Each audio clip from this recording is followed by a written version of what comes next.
Welcome to know to knowledge. आज हम कर रहे हैं class 7 history chapter 4 the Mughal empire की एक्सरसाइज।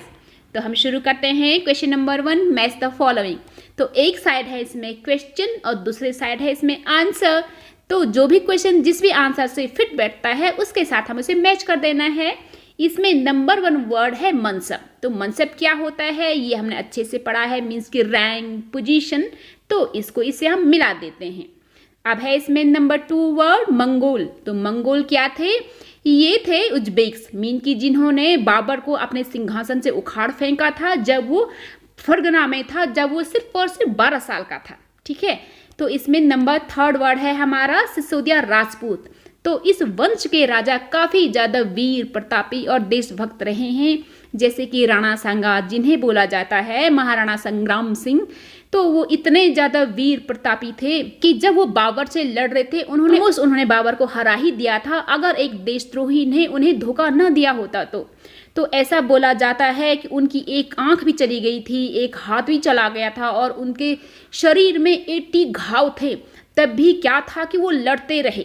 तो सिसोदिया राजपूत में दूसरे राजा हैं महाराणा प्रताप सिंह। तो उनके बारे में तो खैर सभी जानते हैं कि उन्होंने अकबर को बुरी तरह से हरा दिया था। यहाँ तक कि अकबर ने उनके सामने आधा हिंदुस्तान देने की भी बात रखी थी, लेकिन वो नहीं माने। तो अकबर अपने जीते जी महाराणा प्रताप को कभी भी नहीं हरा सके। तो इसलिए ये हमें कभी नहीं भूलना है कि वो थे मेवाड़ के, जो कि अब उदयपुर कहलाता है। तो इसमें नंबर 4 है राठौर राजपूत। तो राठौर राजपूत तो ये थे मारवाड़ के। तो एक्चुअली बच्चे कैसा लर्न करते हैं वो भी थोड़ा सा बता देते हैं। तो यहाँ पर ध्यान से देखिएगा, ये है सिसोदिया राजपूत, इसमें है सिर्फ सिंगल आर। तो मेवाड़ में भी है सिंगल आर। ठीक है। और है राठौर राजपूत, तो इसमें है 1 और 2 आर हैं, जो कि स्टार्टिंग में है। तो मारवाड़ में भी 2 आर है, 1 एंड 2, क्योंकि मेवाड़ एंड मारवाड़ में काफी कंफ्यूजन होता है इसीलिए। अब है इसमें नूरजहां। तो नूरजहां जहांगीर, ये तो काफी फेमस है। और अब है इसमें लास्ट वर्ड सूबेदार। तो सूबेदार क्या होता है? जो कि सूबे का मालिक होता है, तो उसे बोला जाता है गवर्नर। ठीक है। तो हमें आंसर कैसा लिखना है? आंसर एकदम हमें सीधे लिखना है, जैसे कि यहाँ पर उन्होंने लिखा है। ठीक है। Mansab means rank, Mongol, Uzbek, Sisodia, Mewar. ठीक है। Rathore Rajput, double R. ठीक। मारवाड़, नूरजहां जहांगीर, सूबेदार, गवर्नर। ठीक। तो अब हम करेंगे question number 2, fill in the blanks. तो इसमें हमें क्या करना है कि जो भी खाली जगह है उसे हमें फिल कर देना है। ठीक है। तो इसमें ए है द कैपिटल ऑफ मिर्जा हाकिम अकबर जहां ब्रदर वॉच। तो आपने थोड़ा सा ध्यान देना है कि वो कौन था मिर्जा हाकिम, वो कहाँ रहता था? काबुल में, क्योंकि जब वो मर गया था तो काबुल भी जो है अकबर के अंडर में आ गया था। ठीक है। अब है बी। तो इसमें क्या है? द 5 डेक्कन सल्तनत वो बेरर, खानदेश और अहमदनगर। और कौन है इसमें? अब इसमें है 4th वाला है बीजापुर और गोलकोंडा। ठीक है। तो इसको हम अच्छे से मैप में बताते हैं। हमने पढ़ा कि वो डेक्कन सल्तनत कौन कौन से थे? 5, बेरर, अहमदनगर, खानदेश यहाँ पर नहीं दिया है, तो 2 हमें फिल करने हैं, वो है बीजापुर और गोलकोंडा। ठीक है। तो ये पूरा एरिया यहाँ पर पूरा नीचे तक ये आ जाता है हमारा डेक्कन में। तो इस मैप के बेस पर एक और क्वेश्चन है तुम्हारी बुक में, जो कि ये बताता है कि मुगल के अंडर सेंट्रल प्रोविंसेस कौन कौन से थे। तो हमें कोई भी बताना है 9-10, तो यहाँ से लेकर के यहाँ तक कि पूरा आ जाता है सेंट्रल प्रोविंसेस के अंदर। ठीक है। तो इसमें कौन कौन से हैं? जैसे पढ़ते हैं लाहौर, पंजाब, पानीपत, दिल्ली, मथुरा, आगरा, फतेहपुर सिकरी, अंबर, अजमेर, चित्तौड़, रणथंभौर, मालवा, अहमदाबाद, गोंडवाना, पटना। तो आपको इसमें से जितने भी याद हो आप उतने लिख दीजिएगा। अब है इसका C, if zat determine a mansabdar rank and salary. अगर एक जाट मनसबदार की रैंक एंड सैलरी को रिप्रेजेंट करता है तो सवार क्या इंडिकेट करता है? तो सवार इंडिकेट करता है कवलीमेन के नंबर को। कवलीमेन मीन्स कि जो सवार होते हैं, घुड़सवार, उनके नंबर्स को वो किस तरीके से रिप्रेजेंट करते थे? For example 5000 upon 1000। तो जो ये ऊपर की नंबर है वो रिप्रेजेंट करती है जात को, मीन्स कि 5000 उसमें जात की नंबर है तो उसकी रैंक इतनी ज़्यादा थी। और जो ये नीचे की नंबर है वो रिप्रेजेंट करती थी सवार के नंबर को, मीन्स कि उसमें जो घुड़सवार हैं उनकी संख्या है 1000। ठीक है। अब है इसका D, Abul Fazl Akbar friend and counsellor. Abul Fazl जो कि अकबर का फ्रेंड था और काउंसलर भी था।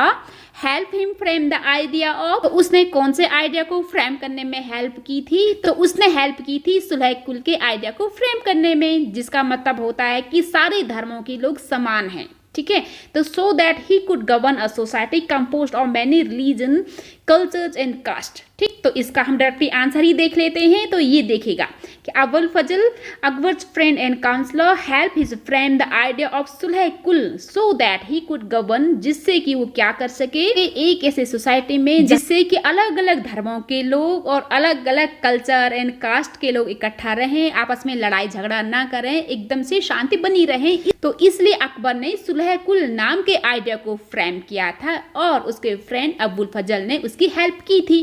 तो अब हम करते हैं इसका क्वेश्चन नंबर 3। तो इसमें है कि what were the central provinces under the control of Mughals. हालांकि हमने इसका आंसर मैप में देख लिया है, लेकिन फिर भी यहाँ पर कुछ सेंट्रल प्रोविंसेस के नाम दिए हैं जिन्हें कि हम पढ़ लेते हैं। लाहौर, पानीपत, दिल्ली, मथुरा, आगरा, अजमेर, मारवाड़, मेवा, Deccan and Chittor.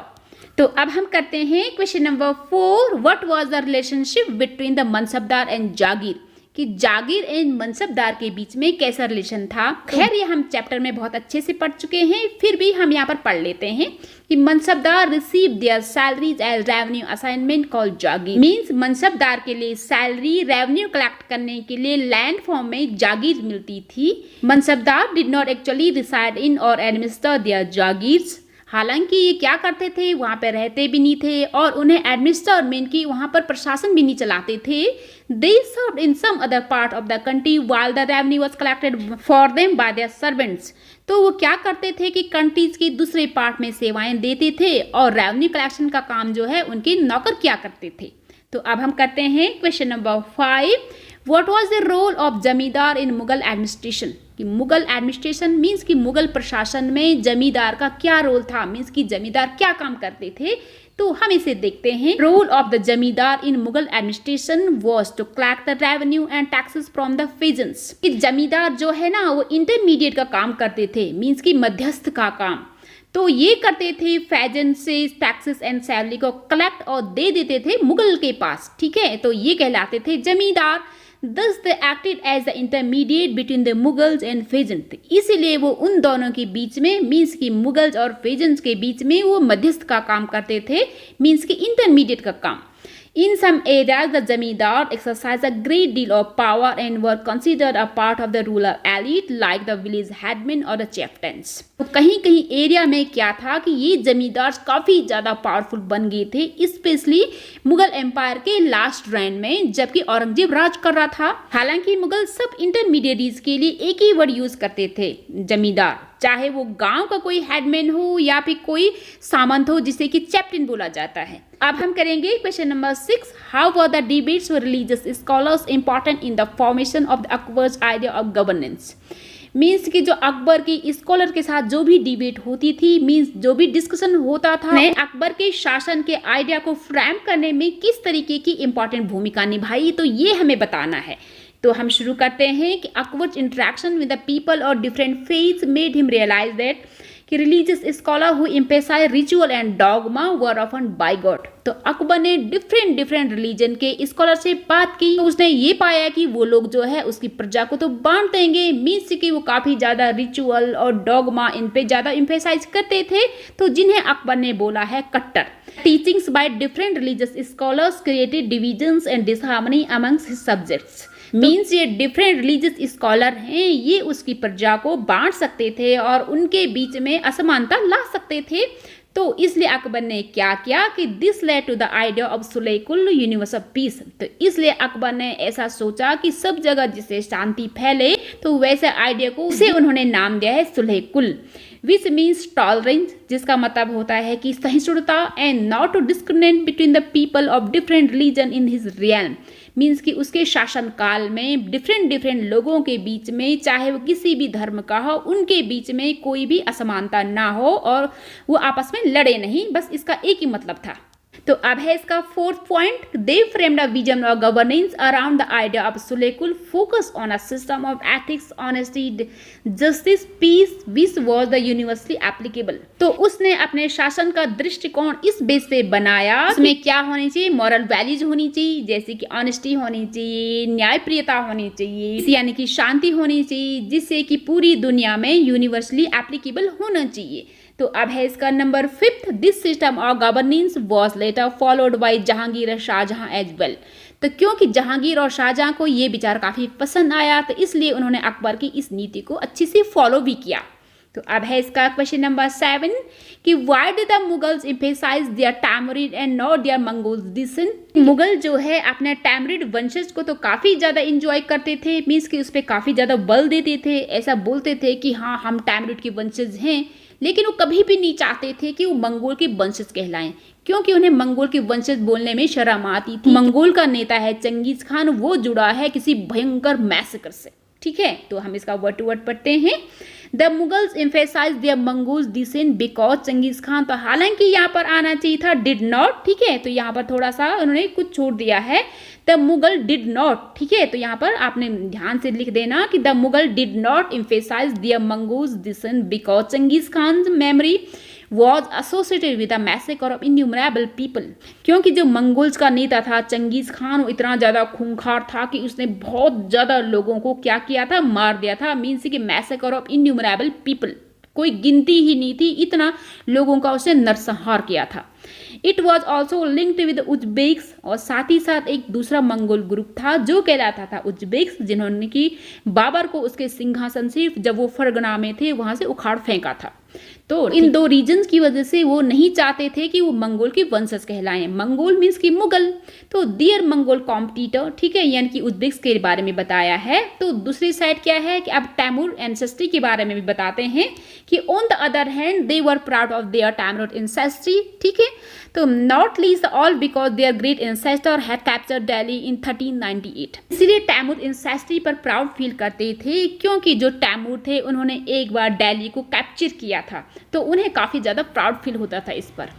They also celebrated दियर जेनेलॉजी पिक्टोरली, तो साथ ही साथ वो क्या करते थे, जो भी उनकी जो वंशावली थी वो पिक्टोरली मीन्स की पिक्चर से उसे सेलिब्रेट करते थे, उसे दिखाते थे। हर एक रूलर उसमें ये चाहता था कि वो तैमूर के साथ अपनी एक फोटो अवश्य खिंचवाएं। तो अब हम करते हैं question number 8, how important was the income from land revenue of the stability of the Mughal empire. Land से रेवेन्यू होती थी, उस पर मुगल एम्पायर किस तरीके से स्टेबल था, मीन्स की उसकी स्टेबिलिटी काफी हद तक उसी पर थी, तो ये हमें बताना है। The income from the land revenue was the main source of the income of the Mughal empire. Means जो लैंड रेवेन्यू से इनकम होती थी वही उनके इनकम का मेन सोर्स था। मीन्स की मुगल एम्पायर का मेन सोर्स क्या था, लैंड रेवेन्यू ही थी।